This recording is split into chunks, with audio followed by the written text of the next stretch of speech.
Uncle Madden and the Daramu Dance Troupe for their wonderful welcome to country. Some acknowledgements as well to Professor Hiraku Nakajima, Professor Attila Brungs, Emeritus Professor Cheryl Prager, Professor Kim Beswick, Professor Frederick Lung, Professor Crossley, Emeritus Professor Helen Forgas, and Professor Jean-Luc Durier. Thank you for having me here today. To the International Commission on Mathematical Instruction, International Programme Committee, to the local organising committee and everyone involved for putting on this extraordinary event.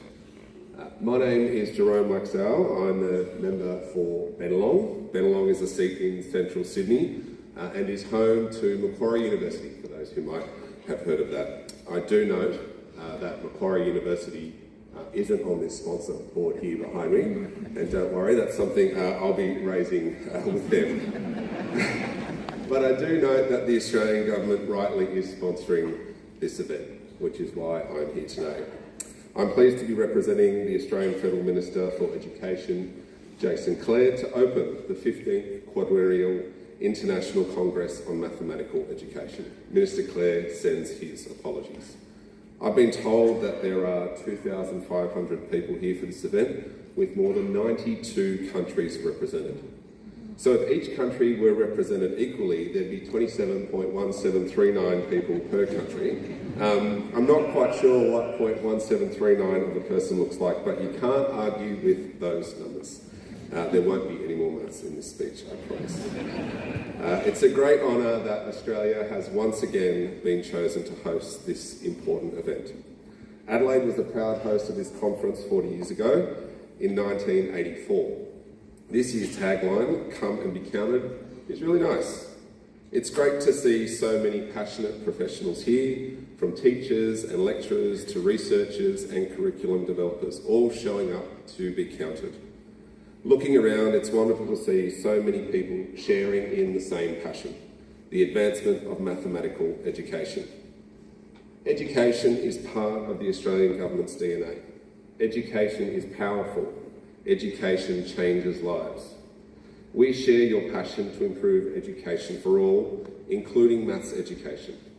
We understand that education opens the doors of opportunity regardless of your heritage, your physical ability, or your socio-economic background. Education helps build better and more resilient communities. In Australia, it's the Albanese government's goal to ensure that students from all backgrounds have the same opportunities to excel at school, including in STEM subjects where many jobs of the future will lie. High-quality maths education is a key part of our education system and is critically important for Australia's current and future productivity. The Australian government has funded the Mathematics Hub, which has been developed and delivered by Education Services Australia, who are exhibiting at this Congress this year. The Maths Hub provides resources aligned to the curriculum for teachers, school leaders, carers and students. It also provides free, self-paced online courses for teachers of Foundation to Year 10 students and a Year 1 number check. The most recent federal budget announced an additional 4 years of funding to continue delivering of several teacher resource hubs, including the Maths Hub. The Australian Government also funds the Resolve Maths by Inquiry program delivered by the Australian Academy of Science, which helps students learn maths in fun and innovative ways.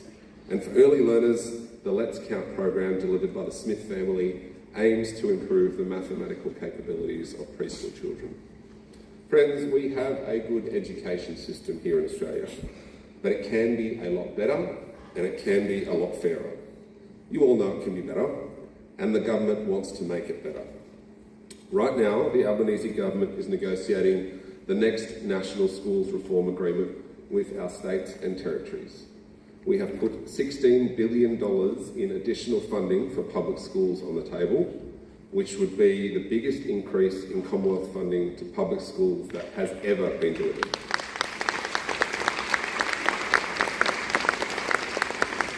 We have reached agreements with Western Australia and the Northern Territory, and we want to do the same with the other states and territories. This isn't a blank cheque. This money will be tied to reforms to help kids catch up, keep up and finish school. We want students from all backgrounds to have the same opportunities to excel at school, particularly in maths. Being a teacher is the most important job in the world, and we don't have enough of them. There are lots of reasons for that, and one of them is about respect. The government wants to change the way that Australia views teachers.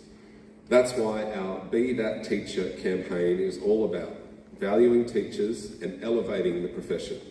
And I'd just like to mention one example here.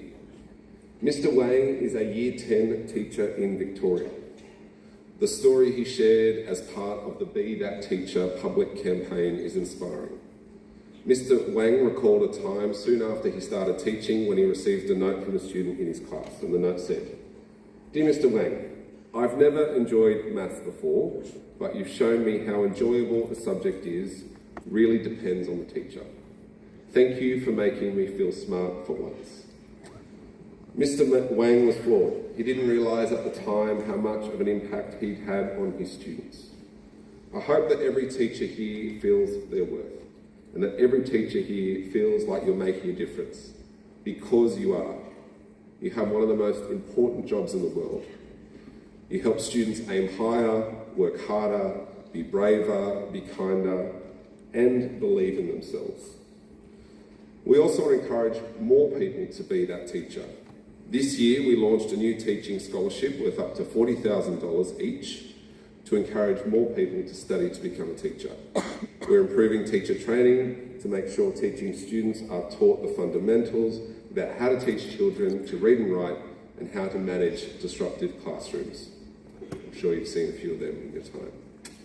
Once students finish school, we want to help more students go to TAFE or university. In the years ahead, more jobs will require a university or TAFE qualification. That means we need more people through the doors. That's why when we were elected, the Australian government appointed the Australian Universities Accord to do the biggest and broadest review of Australia's higher education system in 15 years. They've made a range of recommendations that are a blueprint for higher education reform for the next decade and beyond to improve the quality, the accessibility, affordability and sustainability of the higher education system in Australia. We've set a goal of 80% of our workforce to either have a TAFE or university qualification by 2050 and are funding key reforms to get us there. A big part of this is helping more kids from the suburbs and the regions get a crack at university and to succeed when we get there. This includes our most recent announcement of wiping $3 billion in HECS debt from more than 3 million Australians and funding paid prac for teaching, nursing, midwifery and social work students.